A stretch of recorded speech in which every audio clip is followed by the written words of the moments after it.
嗨，大家好，今日講嘅星案資料係第22個視頻，介紹演員張家輝。生辰資料可以喺維基百科下載。星盤冇對應果老星格組合。張家輝喺演員去到七鳥影帝嘅韌性人生，生於香港貧苦家庭，喺演藝圈底層熬過10幾年，憑借對表演嘅死俠同郎競加冕，七鳥影帝，更以與關詠荷33年低調恩愛嘅婚姻，書寫咗港圈實派演員同普通人設嘅雙重傳奇。早年浮審，喺警教文員到劇組集役，張家輝自幼痴迷警匪片，成年後如願考入少年警學校。1988年經人介紹，入李修賢嘅公司做幕後，偶然獲得電影《壯志雄心》嘅主演機會，就係票房慘淡，演技生澀比嘲笑。90年代張家輝轉投 TVB， 喺《天地豪情》中憑反派金亮王一號初露鋒芒，之後俾王晶睇中，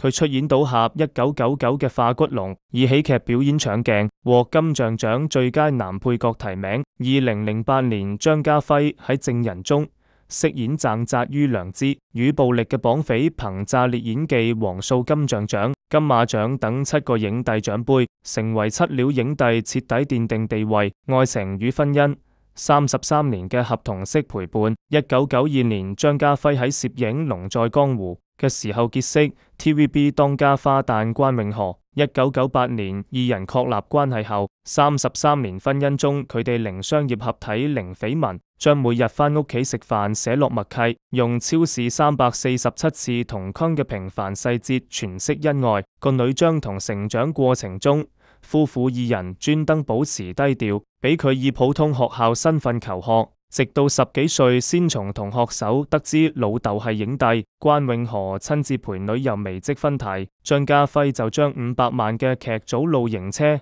換成2手7座，方便女兒探班寫工作。張家輝嘅生涯係香港電影轉型期嘅縮影，由跑龍套去到變成影帝，佢見證咗港片由輝煌到調整嘅全過程，用證人激戰等作品托起硬核港片嘅一片天。佢成功由非天賦異稟，而係20年磨一劍嘅堅持。而家60歲，佢仍喺攝影槍戰片，戲入面係硬核狼角，戲外佢係逼地鐵買超筍價雞蛋嘅老公，陪女兒去圖書館嘅老豆。正如佢所言，冇一晚爆紅嘅運氣，只有一直搏命嘅勇氣。星案將每個星期喺 YouTube、Facebook 同 Res 更新，歡迎有興趣嘅朋友觀看。張家輝嘅視頻就講到呢度，多謝大家嘅收看。